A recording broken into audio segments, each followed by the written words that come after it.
Of ইণ্ডিয়াত। কাৰণ এই গৰমৰ যোগেদি আমাৰ চব বস্তু ৰিলেটেড আছে। ইয়াত আমি জীয়াই কেনেকৈ আছোঁ, আজি জীয়াই থাকিবৰ কাৰণে আমাক আহাৰ লাগে, ঘৰ লাগে, পানী লাগে, এক পৰিৱেশ লাগে, গাঁও লাগে।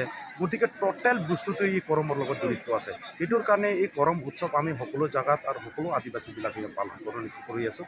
আৰু ইয়াত যজ্ঞপুৰত এটা মানে এক্সট্ৰা এনজয়মেণ্ট আৰু এক্সট্ৰা এণ্টাৰটেইনমেণ্ট আৰু এক্সট্ৰা এক্সাম্পলবিলাক আহিছে, যেতিয়া সকলোৱে মিলি পেলাই আদিবাসীকে ধৰি ইয়াত আমাৰ মাজত গোৰ্খাবিলাক আছে, বেংগলীবিলাক আছে বা আমাৰ ভোজপুৰীবিলাক আছে, তেখেতসকলে সকলোৱে আহিছে, হিন্দী ভাষীবিলাক আহিছে। গতিকে তেখেতসকলেও সেই কৰমৰ বস্তুটো তেখেতসকলে অলপ অলপ গম পাইছে। আৰু কৰম যে এটা জাতিৰ কালচাৰৰ লগত ৰিলেটেড সকলোৱে ইয়াত ইনভলভ হ'ব পাৰে।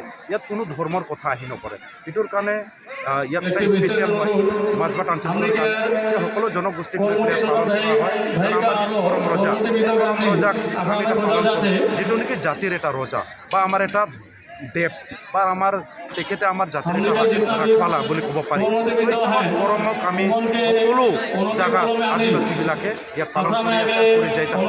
আৰু ভাৰত চৰকাৰক আমি ধন্যবাদ জ্ঞাপন কৰিছোঁ, যিহেতু কৰমৰ নামত আমাৰ একাদশী দিনা সকলো অল ইণ্ডিয়া বেচিছত আমাক ছুটি দিছে। আৰু স্পেচিয়েলি আমাৰ অসমত এই ছুটি দিয়াক আমি ধন্যবাদ জ্ঞাপন কৰিছোঁ। লগতে কালচাৰেলি যিটো কৰমৰ যিবিলাক ফাণ্ড আহে, সেইটো আমি চৰকাৰক ৰিকুৱেষ্ট কৰিব খোজোঁ, দাবী জনাব খোজোঁ, যিবিলাক কালচাৰেল যিবিলাক পেকেজ আছে বা যিবিলাক ফাণ্ড আছে, যাতে সেই আদিবাসী ক্ষেত্ৰত কৰমৰ কাৰণে স্পেচিয়েল পেকেজ এটা গঠন কৰি দিব লাগে। আৰু এইটো ডাইৰেক্টলি কৰমৰ নামতে এইটো ৰিলিজ হ'ব লাগে। কোনো এটা মিনিষ্টাৰ বা কোনো এটা ডিপাৰ্টমেণ্টত থৈ দিলে নহ'ব। ইয়াক ডাইৰেক্টলি আদিবাসী জনগোষ্ঠীৰ যিবিলাক ছ'চিয়েল অৰ্গেনাইজেশ্যন আছে, এই ছ'চিয়েল অৰ্গেনাইজেশ্যন উইথ প্ৰুফ লৈ পেলাই সেই কালচাৰ প্ৰগ্ৰাম কৰাৰ কাৰণে সাহায্য কৰিব লাগে। ইয়াক আমি তথা হিমন্ত বিশ্ব শৰ্মা ডাঙৰীয়াক আমি লগতে কৰম মাৰুৱা, যিটো আমি মাৰুৱা বুলি কওঁ, সেই মাৰুৱাটো গঠন কৰি দিব লাগে।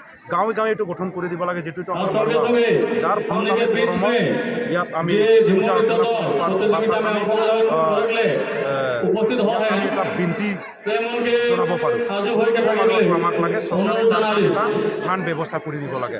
আৰু আমাৰ এই কৰমৰ দিনাত সকলো মানুহবিলাক ইয়াত আহিবৰ কাৰণে এটা সুবিধাজনক কৰি দিব লাগে। কাৰণ ৰাস্তা বেয়া কিছুমান জেগাত, তথাপিও মাৰুৱাটো যাতে ভাল ইয়াত আহি পেলাই যাতে ধুনীয়াকৈ সকলোৱে মিলি পেলাই নিজৰ জাতিৰ এটা ফিউচাৰ ভাবি পেলাই নিজৰ জাতিৰ বস্তুবিলাক আছে, যিটো আমি আলোচনা কৰিব লাগে। এনে সময়ত কোনো মানুহ টাইম নাপায়। গতিকে কৰমৰ সময়ত আহি পেলাই জাতিৰ কাৰণে কি কৰিব পৰা যাব, ফিউচাৰলি আমি জাতিৰ কাৰণে কি এটা একশ্যন প্লান লৈ পেলাই যাতে আগলৈ লৈ যাব পাৰোঁ, সেইবিলাক বস্তু যাতে আলোচনা কৰিব পাৰে, চিন্তা কৰিব পাৰে।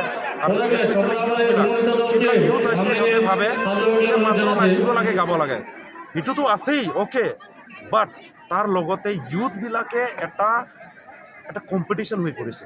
ইউথবিলাকৰ টেলেণ্ট যিবিলাক আছে, টেলেণ্টটো ওলাব লাগে। আজি ইউথবিলাকৰ টেলেণ্ট ওলোৱা নাই, আহে